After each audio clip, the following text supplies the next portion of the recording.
In this video, I'll tell you about 2 foreigners targeted in the Philippines, 3 suspects arrested, Filipino engineer caught red-handed trying to bribe an official with 3.2 million pesos, a foreign teacher accuses a Thai taxi driver for inappropriate behavior, a Filipino makes history in the US, and stick around till the end of the video. I'm going to give you 3 more reasons why I think YouTube is out to get me. If you've been following, you know what I'm talking about. Here's our main story. Police in Clark Freeport Zone, Pampanga, arrested 3 men in connection with the alleged abduction of 2 Korean nationals. The victims, both residents of Angela City, were successfully rescued after authorities tracked down the suspect's vehicle. Recovered from the suspects were firearms, live ammunition, and several IDs. The men remain in custody as the investigation continues. The Korean embassy has previously cautioned its citizens in the Philippines due to its safety concerns, citing hundreds of crime-related cases this year. In response, the Philippine National Police has pledged stronger proactive measures for foreigners, including the deployment of more tourist police and training officers in foreign languages. So I saw over 200 incidents regarding Koreans alone. So that's a lot of things. It's like one a day. In none of the reports, the nationalities of the suspects were confirmed, leading me to believe, based on previous patterns, is Filipino people. And whether they're hired by Koreans or other nationalities, that's yet to be seen. The more information I get about this, I'm going to go ahead and release it in a future date. Speaking of crimes and foreigners, still in the Philippines, 2 Chinese nationals were arrested after allegedly faking the theft of a sports utility vehicle to fraudulently claim insurance. Insurance fraud? All right, I guess all kinds of stuff's happening in the Philippines now regarding foreigners. And more crime-related stuff, this time a Filipino. So listen to this, kind of crazy.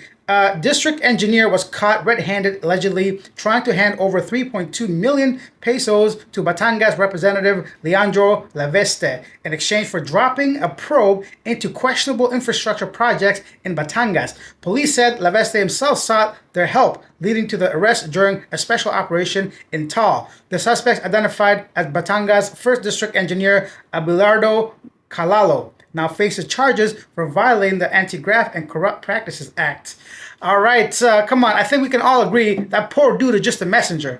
Ain't no way that engineer's got 3.2 million to bribe somebody.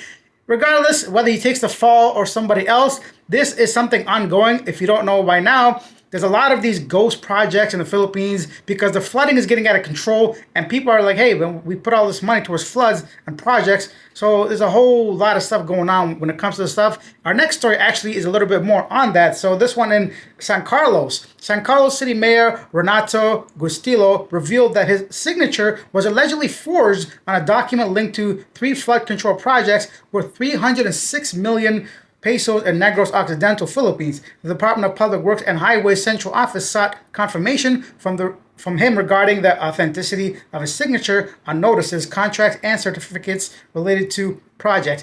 Mayor Gustillo immediately denied signing the documents, stating his signature had been faked. Yeah, so this is what I'm talking about. All these millions, hundreds of millions of pesos going to people that are not basically doing the job or doing a subpar job, leading to bridges crumbling, walls collapsing, projects not being completed. So looks like there's a focus on trying to reduce or at least prevent some of these type of things from happening in the future. Because right now, if you go anywhere on Facebook or anywhere on social media and just type in like flood and Philippines, you'll get like hundreds of videos from different locations. We're just being overwhelmed by flood water.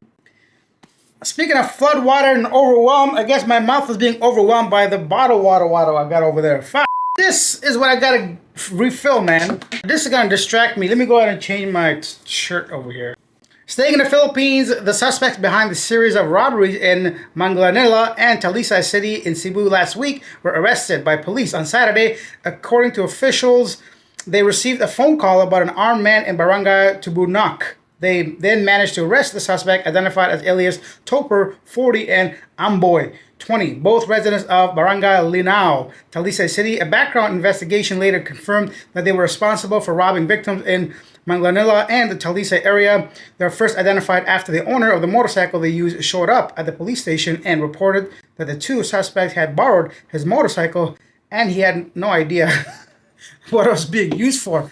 Honestly, some of these criminals are just stupid, like so dumb. How are you gonna go do What? You gotta ask permission to borrow somebody's motorcycle and then commit all this stuff? They gotta find out, man. Come on. All they gotta do is run the plate. Let's move on to Thailand. Two Dutch tourists were assaulted outside a hotel in Karon, Phuket early on August 23rd. The victims, Maximilian and Michael, or Michelle, told police that two unidentified foreigner men who appeared intoxicated attacked them without provocation. Both sustained facial injuries and filed a formal complaint at Karon police station. Authorities launched a manhunt, but no suspects have yet been identified. Alcohol makes you do some crazy things sometimes. Staying in Phuket, a taxi driver arrested after alleged attack on a foreign teacher.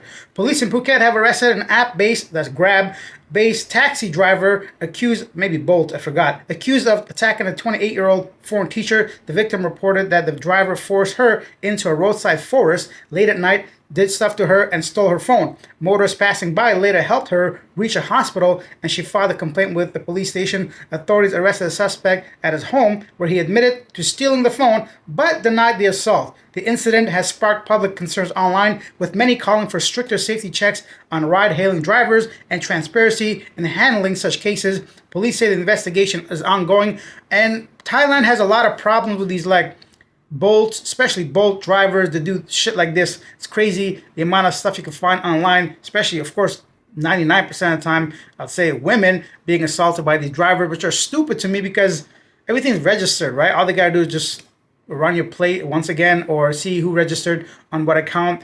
There's a history. They gotta know the stuff, right? That just kind of shows you the lack of just complete, what's the word I'm looking for? Accountability, right? They don't think they're going to get caught. They don't really think properly. Sometimes it might be on substances. So who knows why people do stuff like this? I don't never understand it, but hopefully the justice is served in this case. Staying in Thailand, Thai police have announced that refusing a breathalyzer test will now be treated the same as drunk driving under the Traffic Act. Offenders face up to 1 year in prison, fines of 5,000, 20,000 baht, and possible license suspension and revocation. The regulation highlights it's all good and such, but it's not about the law a lot of times. It's about actually applying the law to people, right? So actually implementing the stuff that is in the law is the issue. And then in some weather news, Typhoon Kajiki turned towards Vietnam's central coast on Monday, unleashing powerful winds and heavy rains in I can't even say that word, Anh An province that flooded streets and damaged rooftops hours before the expected landfall.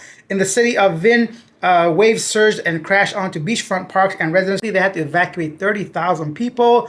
Oh no, I wonder if this is going to affect my flight. Speaking of which, I might as well announce it now. I was going to wait till later, but tomorrow there's no show, or at least not the way it is now. No format, no video, because it's my travel day. I just cannot do it. But hopefully if I have time, I'll gather enough news and we'll do like a live stream so you guys could tune in and ask any questions you have. Just say hello. So it'll be released about an hour later than our usual release video, around 8 a.m. Philippines time and 8 p.m.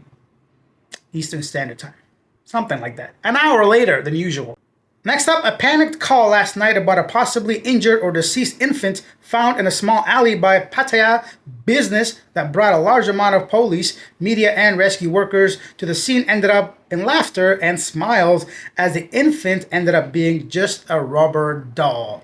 Hey-oh, something positive, kind of, I guess. And next up, in a feel-good moment, history just got made. Filipino tennis sensation Alexandra Ayala pulled off a dramatic comeback to become the first player from the Philippines to win a Grand Slam main draw match in the Open era. Congratulations, fantastic. Not to take anything away from her, obviously, but this is just a single match, not the entire tournament itself, but good for her. She seemed very proud, made an emotional speech. It's so special, they make me more and more special. To be Filipino is something I take so much pride in. I'm so grateful that they made me feel like I'm home. And I'm very happy for her and the Filipino people. And then in some more feel-good story here, the black object spotted floating in the sea in Hainan, China turned out to be a boat carrying a fisherman. He had been stranded at sea for 6 days before being rescued. He reportedly had no food or water and survived only by drinking rainwater. Wow, talk about perseverance. Hey, crazy stuff. I hope somebody gave him some water when he got onto that boat or ship or whoever rescued him. Man, I cannot imagine. I'll be 6 days, man. Okay, food is one thing, because I just fasted for the first time. Well, I fasted before, but I'm talking about As a grown adult, I fasted for 18 hours. Piece of cake. I did it for like 3 days straight. So basically intermittent fasting, right? Don't eat from like 4 p.m. to 12 the next day. Okay, I lied. It wasn't 18 hours. It was like 16 hours. Okay, so it was from 6 p.m. till noon. I did not eat anything. Not a problem at all. I think the hardest part was just like knowing I can't eat anything. I would never felt hungry, but just like, I'm sure it'll get worse or more difficult as time goes on. But I just wanted to try it, see what the big fuss is about. Peasy, easy peasy, piece of cake, lemon squeezy. Before we talk about yesterday, today I'm going to tell you why I think YouTube is messing with me. So here are 3 more reasons. Number 1, on living abroad, they just demonetized one of my videos after 2 days of it being released. Once again, how that happened? I wonder if some people keep reporting it for some reason. I didn't say anything crazy. It was just neutral reporting on what happened. The second thing is, what's the second thing? Oh, many people from yesterday's video, at least 2 people said they're not getting notices when it comes to my videos. So if you guys have noticed that, let me know. If you see my videos pop up, they said they had to go search for it. So kind of strange. YouTube, what you doing, bro?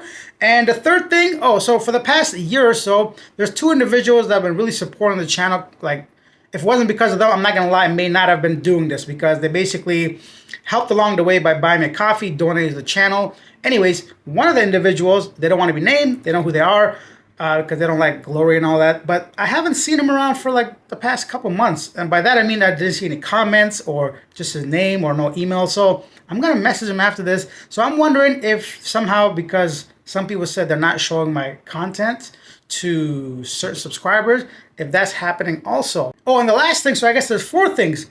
I'm not seeing some comments. So the way I see it from my side on YouTube Studios, any comment on any video gets like notification. But now I noticed for the past 3 videos, I have to go in the video, click on the newest to see one of the other 2 people that have been supporting me for the longest time. His comments were not showing up. So I wonder if YouTube's like, hey, I don't know, man. Pretty paranoid, I understand. I'm sure there's an explanation for all this, but this is all because I criticized what happened. If you guys know, I'm not gonna go through all that again. And now this, so if you guys don't see me on YouTube anymore, you know what happened. And now it's time for a segment, yesterday, today, where I share some of the most popular comments regarding our previous video. Nap says, I'm a pilot and with higher heat, higher moisture in the air, as well as higher airport altitude results in thinner air, wings. Engines and propellers don't work as well, so the weight of the aircraft needs to be reduced to allow it to lift off prior to the end of the runway and make it over nearby obstacles like buildings, trees, mountains. Well, thank you for sharing that. I had no idea. I guess you learn something new every day. And Pi Moto Tour said, good morning, Alex. As a lone foreigner with a hangar at Dumaguete Airport, hey-oh, congratulations. Yes, the token foreign pilot holding down the fort. I can confirm the pilot is 100% correct. It's called density altitude. For example, Dumaguete Airport may sit at sea level, but on certain hot, humid days, it feels more like we're trying to take off from the top of Mount Everest, minus the snow and Sherpas. Technically speaking, density altitude is the altitude the airplane thinks it's at, based on air density rather than actual elevation. Higher temperature, humidity, and lower barometric pressure all thin out the air, which reduces engine power, propeller efficiency, and wing lift. So even at sea level airport, the aircraft can perform as if it were thousands of feet higher, making it take off and climb much more sluggish than expected. Well, thank you so much for sharing all that and being so detailed. It makes perfect sense the way you explained it. I do appreciate you taking the time to go ahead and educate myself and maybe some others. That's it for today. Thank you for watching. I'll see you maybe tomorrow during a live stream. If not, in a couple days. Bye. Hold on. Oh.